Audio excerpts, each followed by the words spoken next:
Yo yo, it's Jojo, and welcome to my first ever game review. Today I'm gonna talk about No Rest for the Wicked, and my god, this was actually a wonderful experience. It is an absolutely gorgeous game with the most beautiful stylized graphics I've seen in a long while. Combat also feels very impactful and smooth, like the satisfaction when hitting and parrying enemies is absolutely through the roof. That together with great level design that really promotes exploring and like learning the layout, finding shortcuts, together with the fixed camera that they have. You can't really move around the camera by yourself, so they actually can decide what they're going to show you. That makes for a very like visually stunning experience whenever you run through a zone.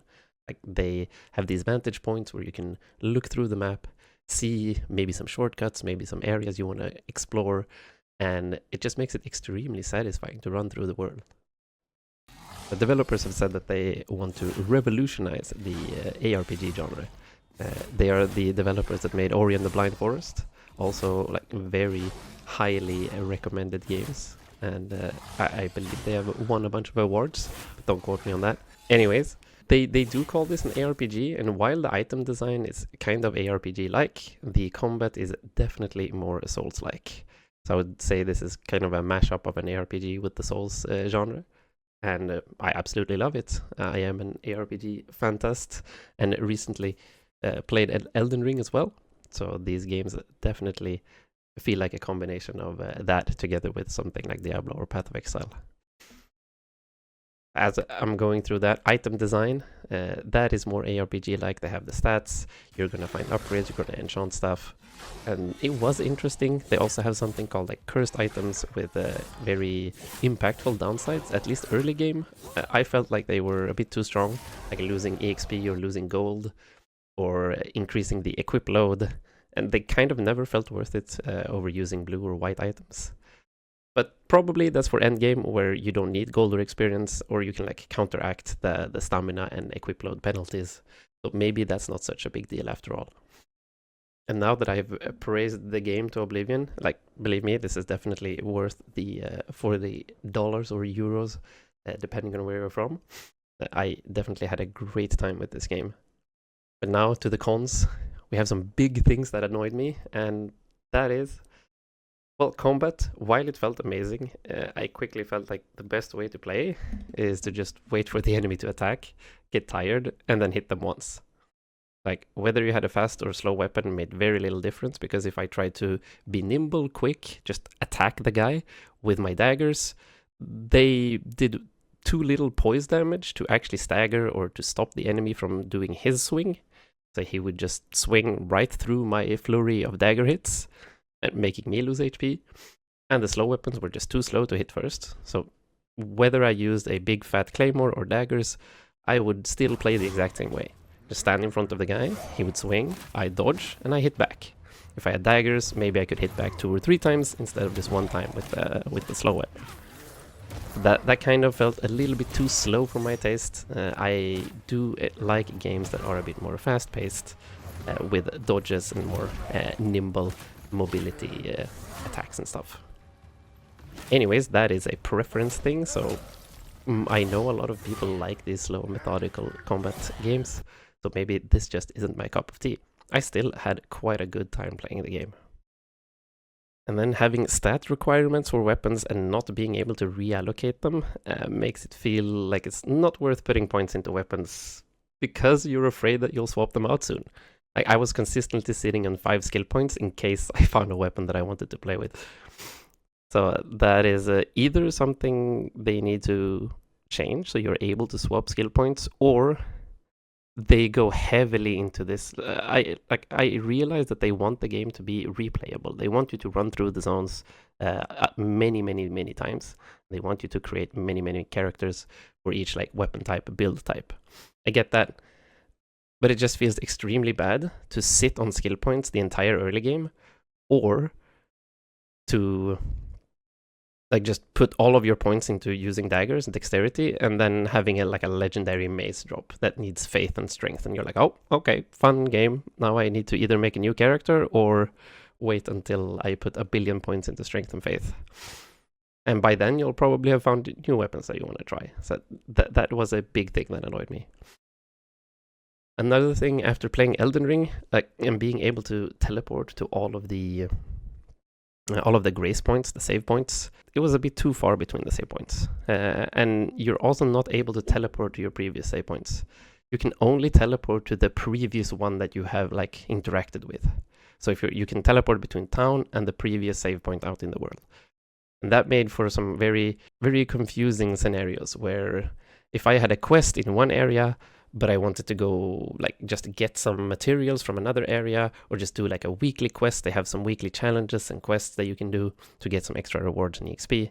If I wanted to do that in another area, but I still wanted to continue the main quest in another area, well, then I could just never interact with any save points because I wanted to save the save point in another area.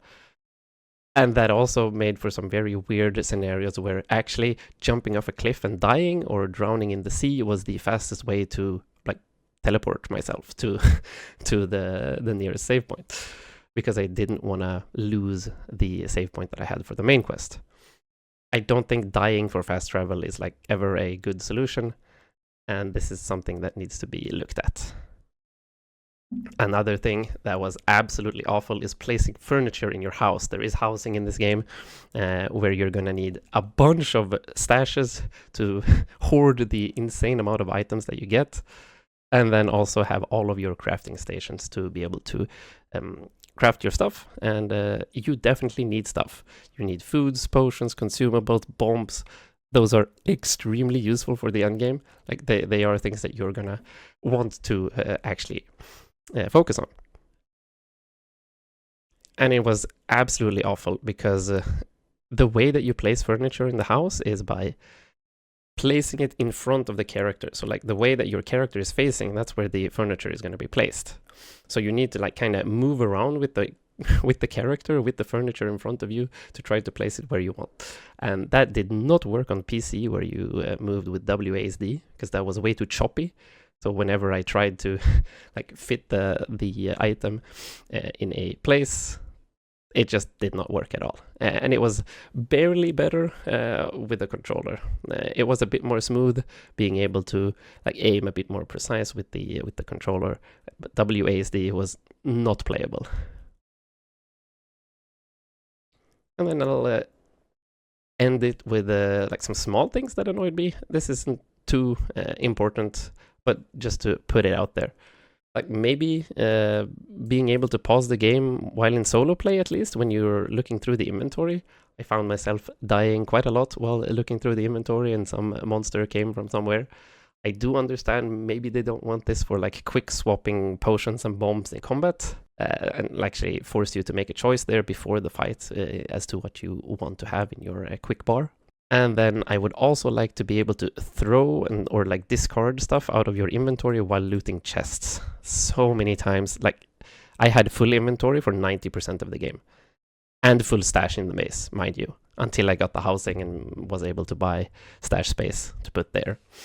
So like being able to open a chest, see something, oh, this I want. Oh, wait, I can't pick it up because I have full inventory. Now I need to get into the inventory. I need to remove something, blah, blah, blah, get back.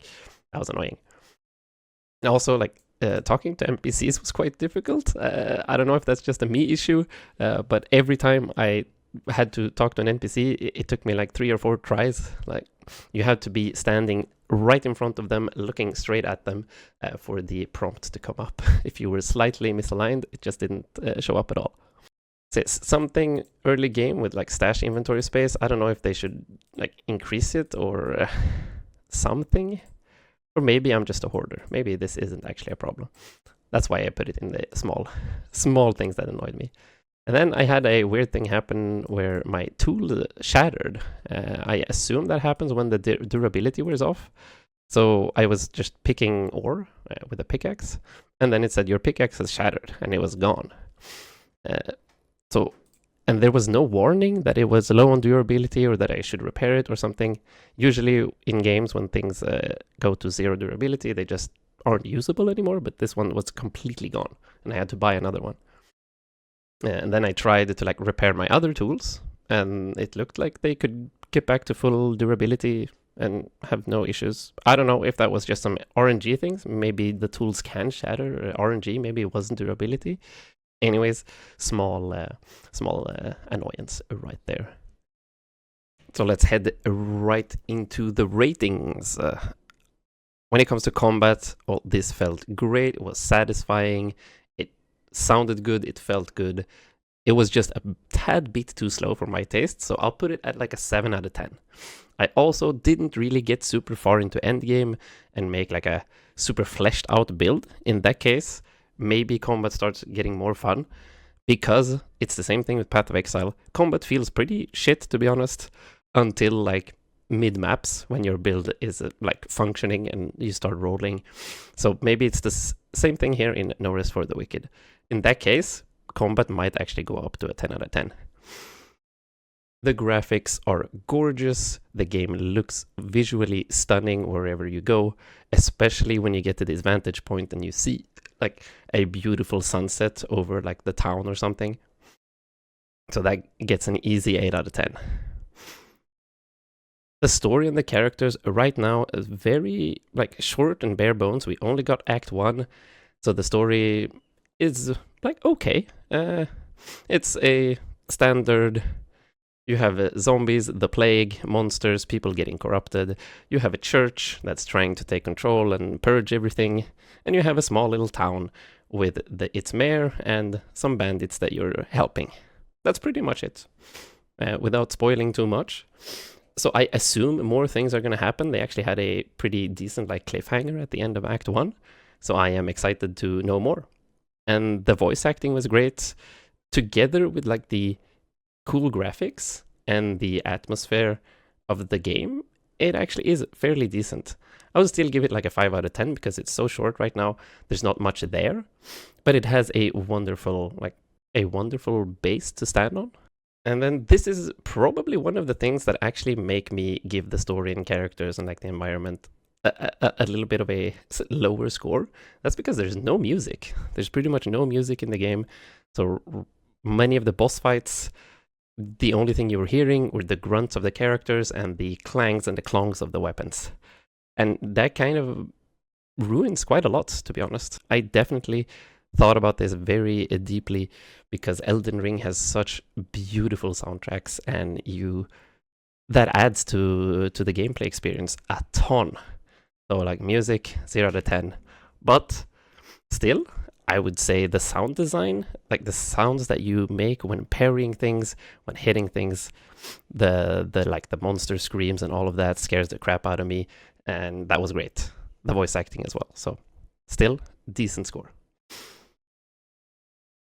And the replay value, since this is an ARPG, or they want it to be an ARPG with like lots of builds and weapons and things to try out, together with like the randomly generated chests that spawn all over the map, and the monsters that respawn once you haven't been in an area for a set amount of time, the replay value is definitely quite high up there. Maybe like a 7 out of 10, 8 out of 10.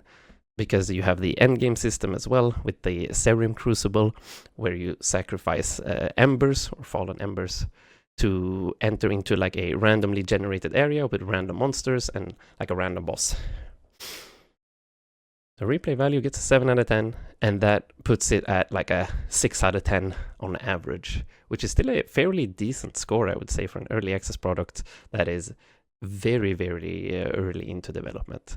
They have a wonderful solid foundation to keep working on, and with some minor tweaks here and there, this might be a wonderfully great game. I hope you enjoyed this review, and if you want to see more, then do hit that like, comment, what did you think about the game? Did you enjoy it? Did you have fun? What did you find annoying? And subscribe if you want to see more of this. Thank you everyone, and see you in the next one.